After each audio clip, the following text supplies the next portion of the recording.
Bonjour chers élèves et bienvenue à cette nouvelle séquence didactique de mathématiques dans le sous-domaine de statistique.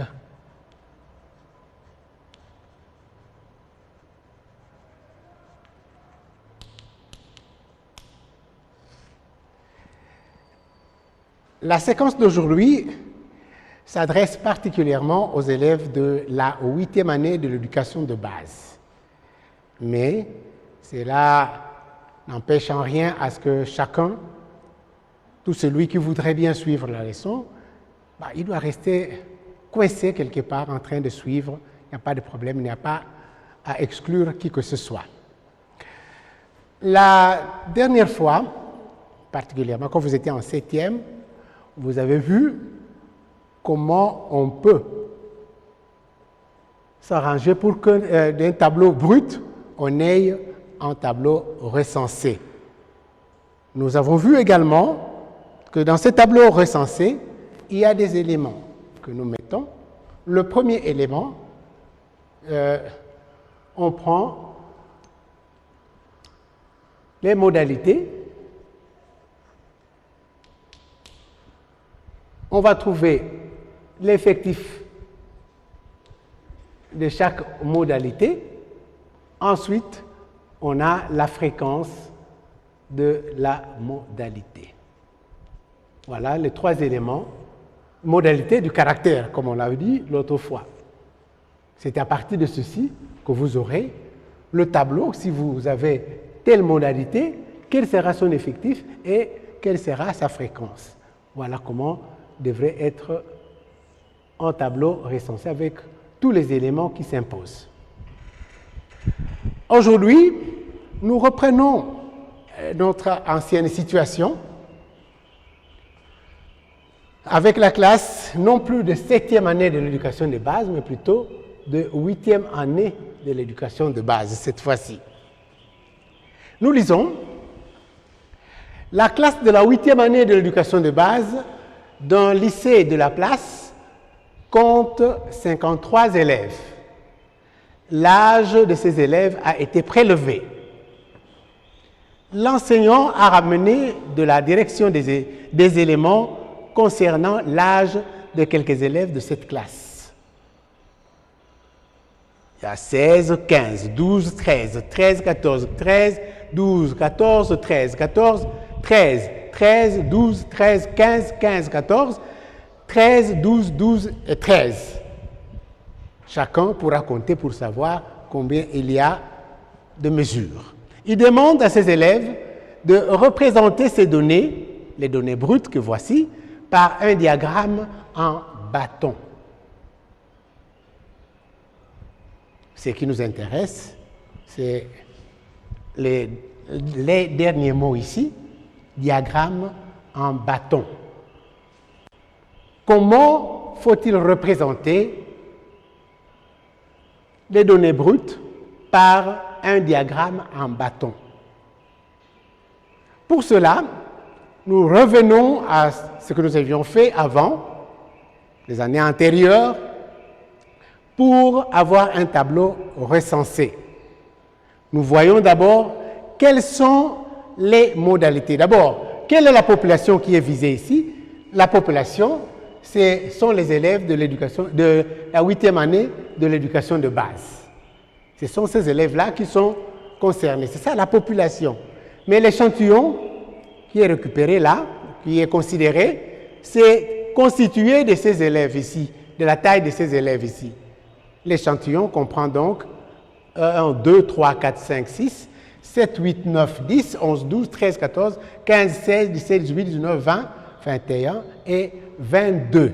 Donc, c'est un échantillon de 22, tandis que l'effectif total est de 53. L'effectif de l'échantillon est 22.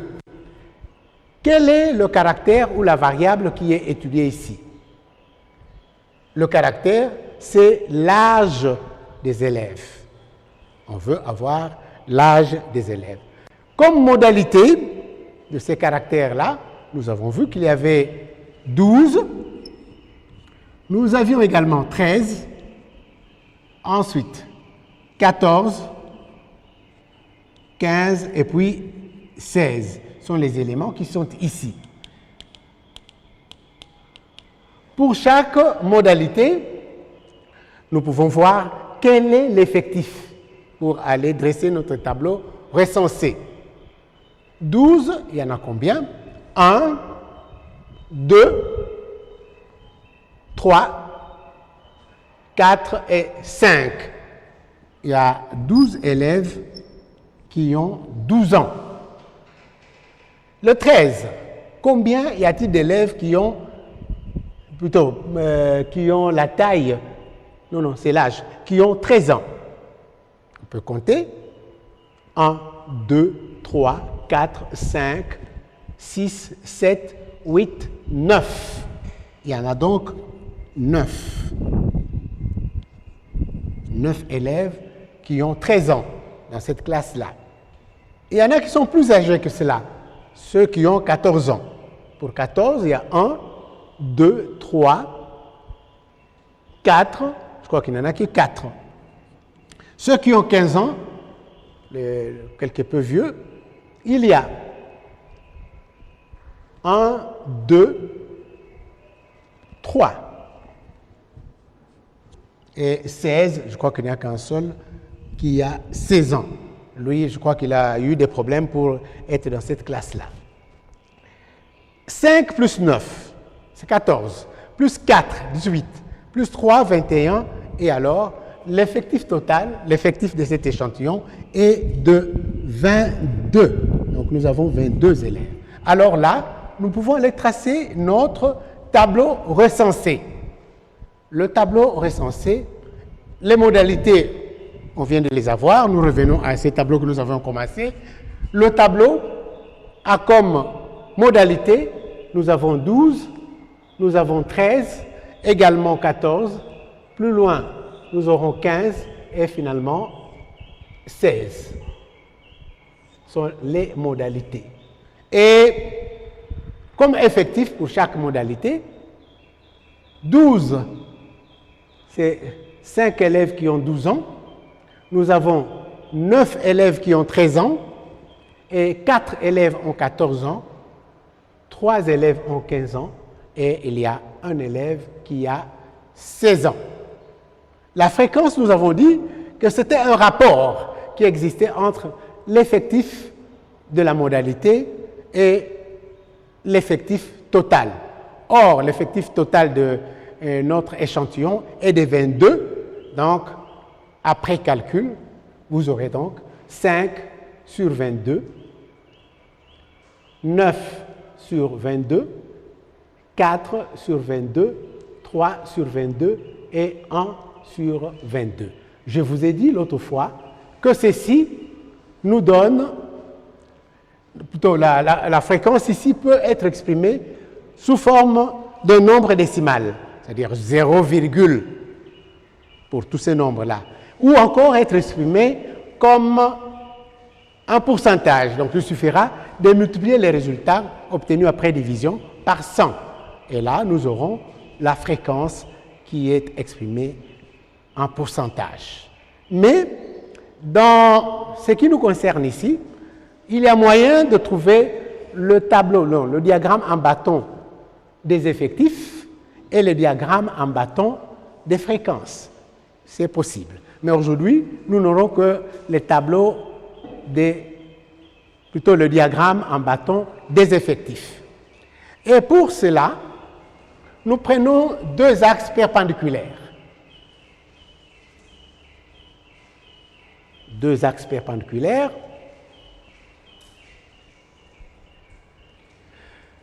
Suffisamment bien gradués. Ici, nous mettrons les effectifs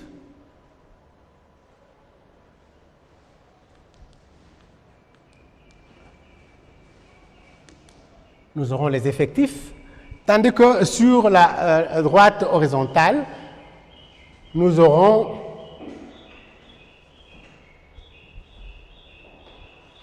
les modalités.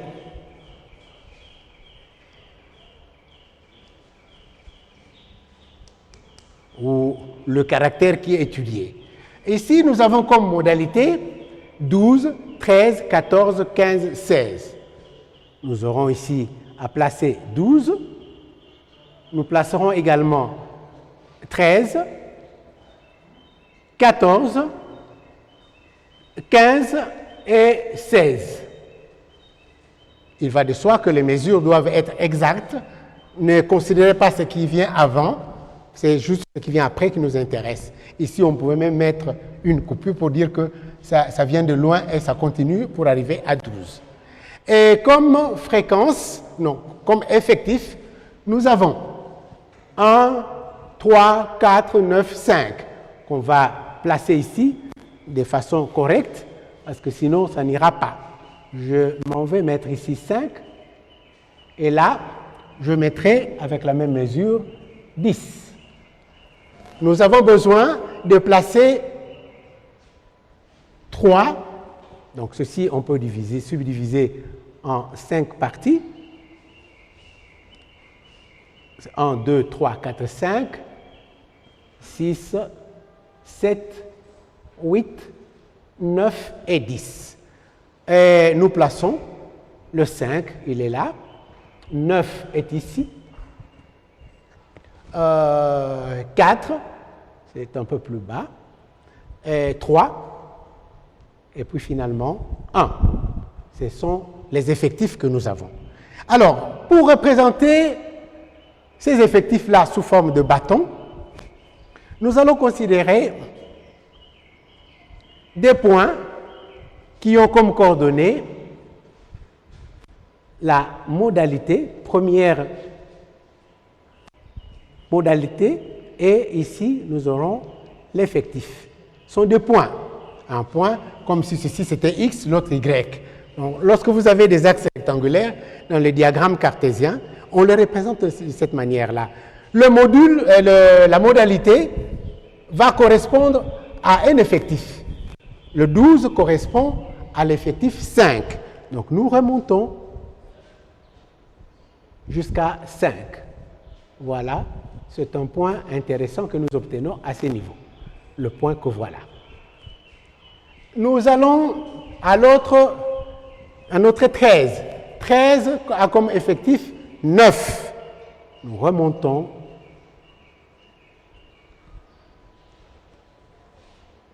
Voilà, jusqu'à 9. Attention chez vous, tâchez d'utiliser la latte pour que ce soit correct. Puisque moi, je prends approximativement ce qui est correct. Tandis que vous, à la maison, il sera difficile que vous ayez exactement ce que je trouve là.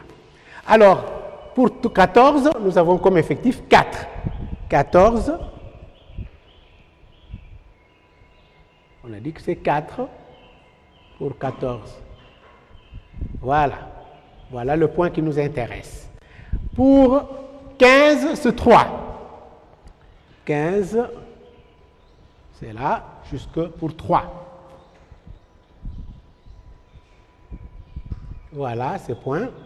Et pour 16, c'est 1. 16, c'est 1. Voilà. Alors, où sont les bâtons dont on a besoin? Les bâtons, c'est juste l'effectif, la longueur de l'effectif. C'est-à-dire ici, nous allons prendre pour ceci, juste à partir de ce point, jusque-là. C'est ce bâton-là que nous obtenons, qui correspond à l'effectif de la modalité. Tandis que l'autre, c'est à ce niveau. Voilà le bâton que nous obtenons. Et il en va de même pour 14. Donc, lorsque vous avez ces bâtons-là, vous devez savoir qu'effectivement, à partir de ceci, vous pouvez revenir au tableau recensé. Voilà. Et Voilà. Il arrive également qu'on prenne une courbe qui va aller jusque-là, ou bien on relie ceci à cela pour voir un peu comment ça fluctue, comment ça change. Mais ici, nous n'avons pas encore besoin de ça.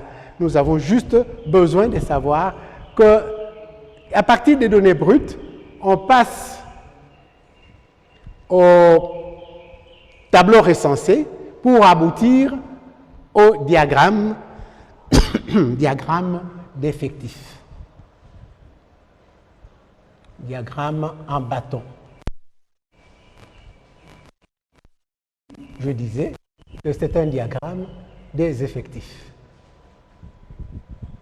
Je disais qu'on pouvait obtenir le même diagramme, mais cette fois-là en fréquence. Fréquence, je disais que pour avoir la fréquence, c'est mieux d'y aller avec les pourcentages. Alors, tout ce que je vais vous demander, c'est de pouvoir calculer ici. Ça nous donnera combien? Là également, 9 divisé par 22, 4 divisé par 22, 3 divisé par 22 et 1 divisé par 22. Et vous multipliez les résultats obtenus par 100. Ça vous donnera la fréquence. Et chez vous, à la maison, vous allez dresser le diagramme en bâton. Diagramme en bâton. Mais cette fois-ci, des fréquences. Des fréquences. Fréquences exprimées en pourcentage. Je reprends pour une meilleure compréhension. Vous prenez votre calculatrice, parce qu'en statistique, sans la petite machine là, c'est difficile parfois d'avancer. Vous prenez 5, vous divisez par 22. Vous vous arrêtez à 2 chiffres après la virgule. 2 chiffres seulement après la virgule. 5 divisé par 22. Vous trouvez combien? Et le résultat devrait être multiplié par 100. Même chose pour les autres ici. Mais veillez à ce que le total donne 100 des fréquences. Ça doit nous donner 100. Alors là, le tableau de... Ici où nous avions modalité effectif, là, ce sera formé par des couples modalité fréquence. Voilà. Ceci constitue le devoir que je vous laisse de pouvoir trouver le diagramme en bâton des fréquences à partir du tableau brut pour remonter jusqu'à ces niveaux. Je reprends en disant que pour obtenir le diagramme en bâton, le bâton ici pour les obtenir, regardez simplement à partir de la modalité obtenue, vous voyez que ça correspond à quelle fréquence, à quel effectif, s'il vous plaît. Et vous reliez ces morceaux-là et vous ouvrez un bâton. Voilà. Quand on regarde simplement, on sait que 13 a comme effectif 9. Ici, 15 a comme effectif 3. Rien qu'avec le bâton, on peut revenir en arrière, obtenir les résultats. Donc, comme devoir, retracer le diagramme, représenter ces éléments dans un diagramme en bâton des fréquences. La réponse à cela, vous me l'envoyez au plus 243, 81, 78, 20, 154. Ou encore au plus 243, 81, 41, 86, 960. Sinon, vous prendrez Paca Jacques PH @gmail.com. Alors là, si vous utilisez l'une de ces adresses-là, vous aurez la possibilité de me joindre, de poser vos questions et éventuellement m'envoyer la réponse à ce que nous avons fait. Évidemment, SMS, ce sera compliqué, mais avec WhatsApp, je crois, avec le mail, vous pourrez bien me tracer, me montrer le dessin et je pourrai vous répondre pour cela. Merci beaucoup et au revoir.